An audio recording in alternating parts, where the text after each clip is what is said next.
लहरों से डर कर नौका पार नहीं होती, कोशिश करने वालों की कभी हार नहीं होती। पंक्ति बड़ी ही सुंदर है और इस पंक्ति को लिखने वाले हरिवंश राय बच्चन के मन में उस समय क्या कौंध रहा होगा जब ये पंक्ति वो लिख रहे होंगे। अर्थात जो भी व्यक्ति मेहनत से डरता है, कोशिश से डरता है, लड़ने से डरता है, वो हमेशा असफल रहता है। वहीं जो अपने जज्बे के साथ, जो अपने जुनून के साथ, जो अपनी कामयाबी के लिए, जो अपने लक्ष्य के लिए, जो अपने गोल के लिए, जो अपने टारगेट और जो अपने अचीव के लिए हमेशा फोकस्ड रहता है, वो अपने लक्ष्य तक निश्चित रूप से पार होता है। तो इस प्रकार से हम कह सकते हैं कि अगर हमारे मन में एक शिक्षक बनने की अगर इच्छा जागृत हो रही है कि हम एक अच्छे अध्यापक बने, एक अच्छे शिक्षक बने, तो बीपीएससी के द्वारा विद्यालय अध्यापक परीक्षा 2023 का निर्धारण हो चुका है। उसके नोटिफिकेशन आने हालांकि बाकी हैं। मुझे लगता है कि मई मंथ के लास्ट तक आपका नोटिफिकेशन भी जारी हो जाएगा। उसकी पदों की संख्या आ चुकी है।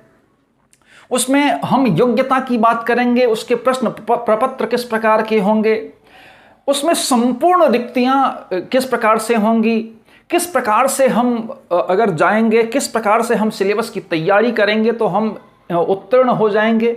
इस तमाम से संबंधी जो रणनीति है उस पर चर्चा करने के लिए तैयार हैं। मैं सुनील आप सभी का एजुकेशन प्रभा यूट्यूब चैनल पर हार्दिक स्वागत करता हूं और आपसे लाइक मांगते हैं। लाइक कीजिए, कमेंट कीजिए, शेयर कीजिए और हमारे चैनल को सब्सक्राइब भी कीजिए, क्योंकि ये वो प्लेटफॉर्म है जिसके माध्यम से हम 1 रुपये आपसे नहीं लिया करते हैं और फ्री ऑफ कॉस्ट हम आपको एक अच्छी खासी गुणवत्ता की शिक्षा हम आपको प्रोवाइड करते हैं, जिसके माध्यम से अपने आप लक्ष्य तक पहुंचने में कामयाब होते हैं।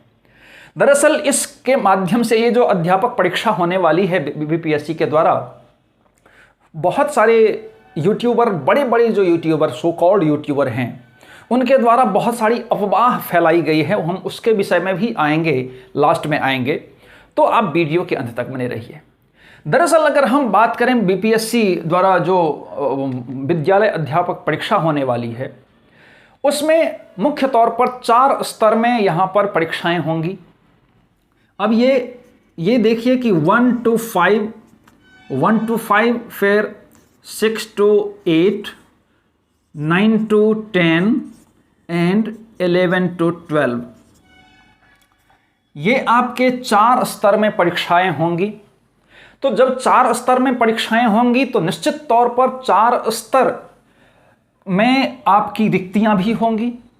तो रिक्तियों के हिसाब से अगर हम देखें तो ये 85, 477, 1745, 33, 186 और 57, 618, कुल पद आपका 178,026। ये मैं एकदम से करंट आज के पेपर के मुताबिक मैं बता रहा हूं आपको, और ये रिक्तियों की संख्या है। आप देखेंगे तो ये बहुत बड़ी भर्ती है। आप कहीं भी परीक्षाएं देंगे और ये बहुत बड़ी भर्ती है। आप देखेंगे कि यहाँ पर 85,477 पद हैं। किसमें? तो प्राइमरी में हम कह सकते हैं, प्राइमरी में, अपर प्राइमरी में 1745 पद हैं। 9 to 10 में आप टीजीटी कह सकते हैं इसको, इसमें 33,186 पद हैं। और 11 to 12 जिसको कि हम पीजीटी कह सकते हैं, इसमें 57,618 पद हैं। और कुल पदों की संख्या अगर देखेंगे तो 1,78,026 पद हैं टोटल। बहुत बड़ी भर्ती है, खास करके उन युवाओं के लिए जो बेरोजगार हैं अभी तक, और उनको बेरोजगारी ने किस कदर मारा है। उस बेरोजगारी से अगर आप उठ करके खड़े होना चाहते हैं, अगर उससे लड़ना चाहते हैं, हाँ ये बात तय है कि बीपीएससी या बिहार सरकार के द्वारा इससे पूर्व भी बहुत सारे वायदे किए गए थे कि हम 7वें चरण में भर्ती करेंगे। उसके लिए 2019 में भी टेट का आयोजन किया गया था और उसमें ये भी सरकार के द्वारा कहा गया था कि जो भी इसमें उत्तीर्ण होंगे उनको हम नौकरी देंगे। लेकिन फिर से बीपीएससी के द्वारा ये कहा जाता है कि नहीं नहीं, वो जो 7वें चरण है वो हम उसके माध्यम से हम कुछ नहीं करेंगे, हम ये करेंगे कि बीपीएससी कंडक्ट करवाएगी परीक्षा और इसमें जो उत्तीर्ण होंगे हम उसको लेंगे। तो हालांकि जो 19 में उत्तीर्ण हैं, सीटेट उत्तीर्ण हैं या बहुत दिनों से ये अपना कर रहे थे कि हमें नौकरी ऑलरेडी हो चुकी है, उसके लिए झटका है। लेकिन हमें झटकों से उबरकर ही जब हम आगे बढ़ते हैं, इसीलिए कहा गया है कि लहरों से डरकर नौका पार नहीं होती, कोशिश करने वालों की कभी हार नहीं होती। अगर आपने सीटेट क्वालिफाई किया है, अगर आपने एस्टेट क्वालिफाई किया है, तो निश्चित तौर पर आप बीपीएससी भी क्वालिफाई करेंगे, ये मेरी गारंटी है। और आप मेरे साथ जुड़े रहिए, आप बिल्कुल आत्मविश्वास के साथ लवरेज रहिए और आप एजुकेशन प्रभाव परिवार के साथ आप बने रहिए। आप निश्चित तौर पर अपनी कामयाबी को सफल होते हुए देखेंगे। अगर हम बात करें 1 to 5 में, जिसको कि हम यहाँ पर प्राइमरी कहते हैं, तो प्राइमरी में आप देखेंगे तो 85,477। इसमें हम आपको बता दें कि इसकी जो योग्यता है, इसमें योग्यता में आप देखेंगे तो जो बीटीसी किए हुए हैं, जो DLED, DELED, फिर जो BDC, अर्थात बहुत सारी ऐसी परीक्षाएं जो कि एलिमेंट्री एजुकेशन का प्रशिक्षण देता है। अगर आपने वो किया है, प्लस आप अगर टेट क्वालिफाई हैं, TET क्वालिफाई हैं, तो आपको यहाँ पर पूरा चांस दिया जाएगा, आप आवेदन कर सकते हैं। फिर अगर आप 6 to 8 में हैं और हाँ, इसमें अगर कोई बीएड भी किया है तो बीएड वाले को भी यहाँ पर लिया जाएगा। तो चिंता ना करें, बशर्ते आप टेट क्वालिफाई होंगे। फिर इसमें 6 से 8 वाले में आपको मिनिमम बीएड आपको उत्तीर्ण होना पड़ेगा, प्लस TET क्वालिफाई होना पड़ेगा। फिर 9 to 10 वाले में अगर हम देखें तो इसमें भी आपका स्नातक इसमें भी रहेगा, स्नातक रहेगा।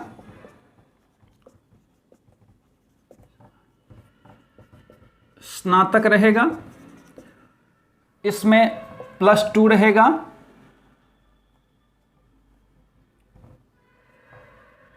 +2 स्नातक रहेगा।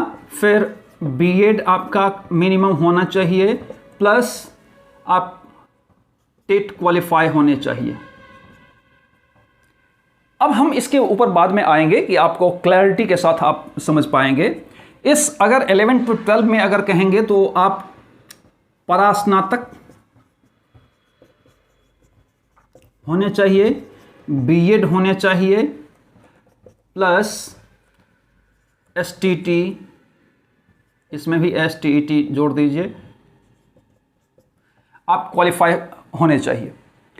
तो अगर आप ये क्वालिफाई, अगर आप ये योग्यता रखते हैं, वांछित अगर योग्यता रखते हैं, तो एक बहुत बड़ा सुनहरा अवसर आपकी तलाश कर रहा है और एक पद आपको चाहिए, वो पद आपको मिलेगा। आप यहां से जुड़े रहिए। अब हम अगर बात करेंगे कि मैंने बात कर लिया कि रिक्तियां, अभी आज के अनुसार हम बात कर रहे हैं कि कितनी रिक्तियां हैं, तो 1,78,026 पद हैं। ये कम नहीं होता, और चूंकि ये भर्ती परीक्षा भी होनी है, इसलिए होनी है क्योंकि 2024 में इलेक्शन है और इलेक्शन के पहले अपना जो चिट्ठा है, उसको, जो पुरानी चीज़ें हैं उस पर क्या कहते हैं कि एक प्रकार से चादर बिछाने के लिए ये रिक्तियां डाली जाती हैं और इसीलिए ये रिक्तियां भी पूरी होंगी, ऐसा आसार किया जा रहा है। अब हम बात करेंगे कि यहाँ पर प्रश्न प्रपत्र किस प्रकार के होंगे। तो प्रश्न प्रपत्र अगर हम देखें, अर्थात अगर हम सिलेबस की बात करेंगे तो आप देखेंगे तो जो 2019 में एसटीईटी का जो सिलेबस था उसका अगर आप अध्ययन करेंगे तो आप देखेंगे कि तकरीबन 14 विषय से पूछे गए हैं। तो हम इसमें यह कह सकते हैं कि जो एसटीईटी है प्लस सुपर टेट, ये दोनों का कॉम्बिनेशन रहने की संभावना पूरी है। हालांकि मैं ये आधिकारिक तौर पर इसलिए नहीं बता रहा हूं क्योंकि यहां पर अभी तक अधियाचना नहीं आई है, सिलेबस जो है वो बीपीएससी के द्वारा अभी तक नहीं दिया गया है, लेकिन ये रहने की पूरी संभावना है। तकरीबन आपको 14 विषय पढ़ने होंगे इसके लिए, तो आपको तैयार रहना होगा। फिर अब हम बात करें कि इसमें टॉप चीज़ें क्या हमें चाहिए, जो कि क्योंकि ऐसा भी कई बार होता है जिसमें कि कुछ जो है क्वेश्चन वो 2 नंबर के पूछे जाते हैं, कुछ 5 नंबर के पूछे जाते हैं, कुछ 10 नंबर के पूछे जाते हैं, कुछ 20 नंबर के पूछे जाते हैं, कुछ 30 नंबर के पूछे जाते हैं। तो बहुत सारी चीज़ें हैं। अगर हम देखेंगे तो 2 नंबर किसी में से पूछा जाता है, किसी में से 5 नंबर, 10 नंबर, 20 नंबर, 30 नंबर। तो ये जो अधिभार है एक प्रकार से, तो हमें ये देखने की जरूरत पड़ेगी कि हम किस प्रकार से तैयारी करें कि हम अपने पद को सुनिश्चित कर लें। तो सुनिश्चित कर लेंगे तो सबसे पहले हम देखेंगे तो जो 30 नंबर का है ये कौन सा है, टॉप। उसके बाद ये 20 नंबर का है, इस पर हम ज़्यादा मेहनत करेंगे। सबसे टॉप मेहनत हम किस पर करेंगे, 30 वाले नंबर पर करेंगे, फिर 20 नंबर वाले पर करेंगे, फिर 10 नंबर वाले पर करेंगे, फिर 5 नंबर और फिर 2 नंबर। तो इस प्रकार से अगर हमारी रणनीति साफ होगी, हमारा दायरा साफ होगा, हमारा लक्ष्य साफ होगा, हमारे जो कर्तव्य हैं वो साफ होंगे, तो निश्चित तौर पर हम फतह करने में कामयाब पाएंगे। अब देखेंगे तो आप जितने भी आप चाहे सीटेट का सिलेबस देख लीजिए, आप सुपर टेट का सिलेबस देख लीजिए, आप एसटीईटी का सिलेबस देख लीजिए, तो आप पाएंगे कि जो सीडीपी है, सीडीपी सबसे ज़्यादा पूछे जाते हैं।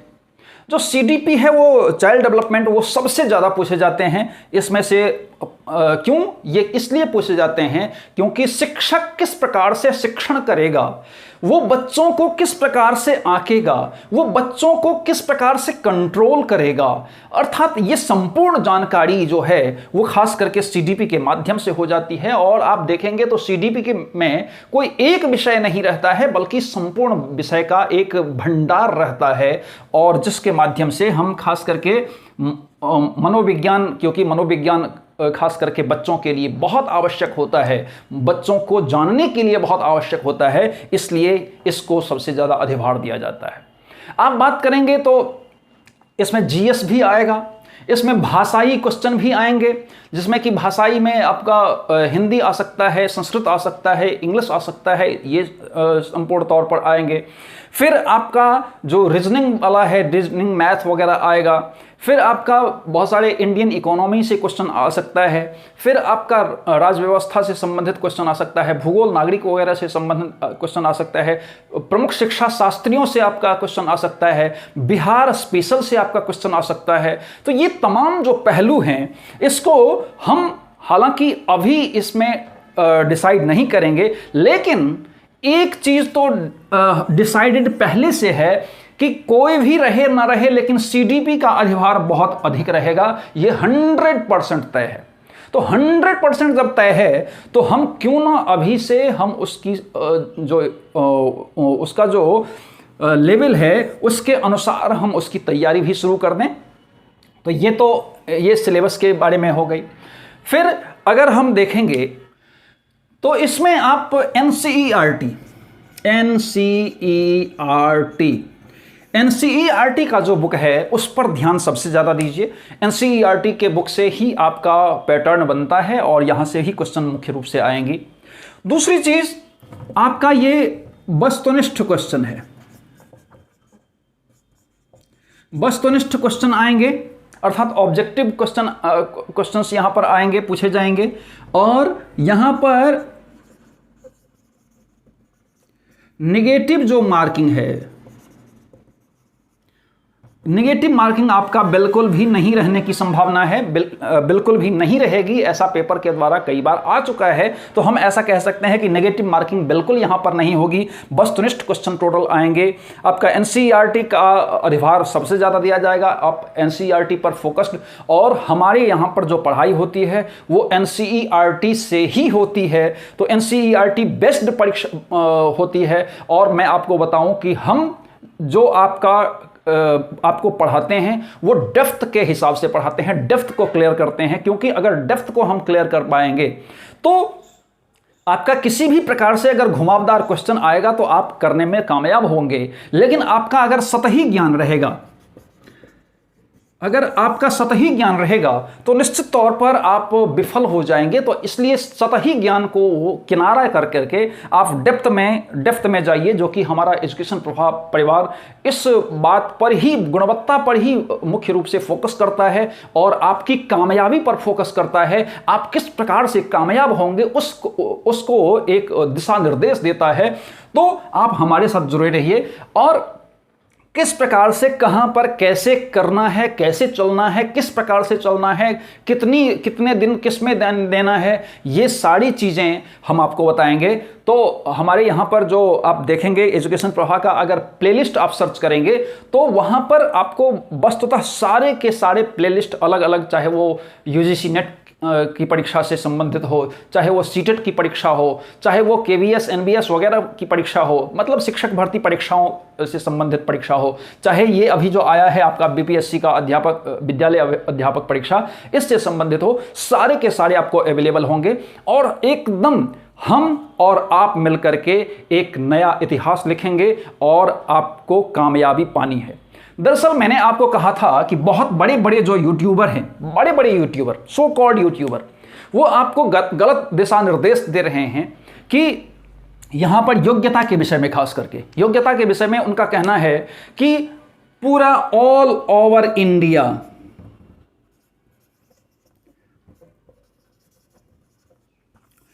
उनका कहना है कि ऑल ओवर इंडिया में जितने भी अभ्यर्थी हैं वो सभी के सभी परीक्षा दे सकते हैं। तो ऐसा बिल्कुल भी नहीं है, वो आपको गलत जानकारी दे रहे हैं। उनसे आप किनारा हो जाइए, क्योंकि आपको जब पहली बार में कहा जाता है कि प्रथमे ग्रासे मक्षिका पातः, अर्थात जब पहली ही बार में वो झूठ बोल रहे हैं आपसे, तो वो कहां से आपके कामयाबी तक साथ देंगे, ये आपको गौर करनी है। तो ऑल ओवर इंडिया के जितने भी छात्र हैं वो यहाँ पर परीक्षा नहीं दे पाएंगे, वो आवेदन नहीं दे पाएंगे, क्योंकि इसमें एकदम से लिखा हुआ है कि जो बिहार का जो स्थायी निवासी है, जो बिहार का स्थायी निवासी है, सिर्फ और सिर्फ वही एप्लीकेंट बन सकते हैं, वही केवल आवेदन भर सकते हैं। तो ये खास करके बिहार के छात्रों के लिए जिन्होंने वांछित योग्यता अपनी ली है, जो बीटीसी कर चुके हैं, जो बीएड डीएलईडी कर चुके हैं, या अन्य जो एलिमेंट्री प्रशिक्षण हैं वो कर चुके हैं, और साथ में अगर आप सीटेट पास हैं 1 to 5 स्तर के, या फिर अगर बिहार का जो प्राथमिक स्तर है उसका टेट अगर पास कर चुके हैं, या बीएड आप कर चुके हैं, तो आप, और +2 है, तो आप इसके लिए प्राइमरी के लिए आप एलिजिबल हैं। 6 to 8 में 1745 पद हैं, जिसमें कि आपको स्नातक होना होगा, आपका कम से कम टीईटी जो बिहार का है वो उत्तीर्ण होना होगा, या फिर जो 6 to 8 वाला है, या फिर आपको सीटेट क्वालिफाई होना होगा। अगर सीटेट क्वालिफाई कोई भी व्यक्ति है, कोई भी छात्र है, तो वो केवल और केवल यहाँ तक भर सकता है। अर्थात इन दोनों में अगर कोई भी स्नातक है, बीएड है और सीटेट क्वालिफाई है, तो सीटेट क्वालिफाई है तो वो यहाँ तक अपनी परीक्षा को दे सकता है। अर्थात इन दोनों पदों के लिए 1 to 5 और 6 to 8 अगर दोनों पास है तो इन दोनों पद पर वो अपना दे सकता है।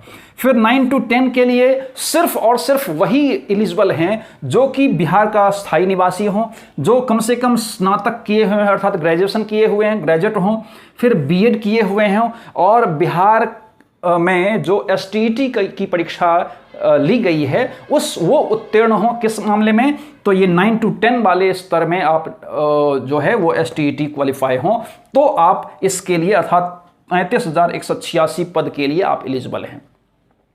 फिर 11 to 12 के लिए कौन एलिजिबल हैं, जिसमें कि सबसे ज़्यादा, खास करके अगर हम पीजीटी के हिसाब से देखेंगे तो बहुत बड़ा पद है, 57,618 पद हैं, जिसमें आपको पोस्ट ग्रेजुएट होना होगा, फिर बीएड कम से कम क्वालिफाई करनी होगी, और एसटीईटी जो बिहार में परीक्षाएं हुई हैं 2 बार, तो उसको आपने अगर उत्तीर्ण किया है, कौन सा लेवल, तो 11 to 12 वाला लेवल, तो आप निश्चित तौर पर इसके लिए वांछित योग्यता रखते हैं और आवेदन कर सकते हैं। और आवेदन नहीं करना है, बल्कि हमें सफल होना है। किस प्रकार से सफल होना है, कैसे सफल होना है, किस प्रकार से चलना है, किस प्रकार से पढ़ना है, ये सारे के सारे चीज़ें यहाँ पर एजुकेशन प्रभा आपको प्रोवाइड करवाएगा। और हम और आप दोनों मिलकर के जब एक हो जाएंगे तो सफलता अपने आप तक पहुंचेगी, क्योंकि आपको सिर्फ और सिर्फ एक पद चाहिए, जो कि एजुकेशन प्रभा आपको दिलवा करके रहेगा। तब तक दम नहीं लेगा जब तक कि आप उस पद को हासिल ना कर लें। तो इसी के साथ मुझे लगता है कि ये सारे के सारे कंटेंट जो हैं वो आपको समझ में आई होंगी। और इसी के साथ बहुत बहुत धन्यवाद। और आप एजुकेशन प्रभा यूट्यूब चैनल को सब्सक्राइब कर लीजिए, शेयर कीजिए, कमेंट कीजिए और लाइक ज़रूर कीजिए, साथ ही बेल आइकन को ज़रूर प्रेस कीजिए। धन्यवाद।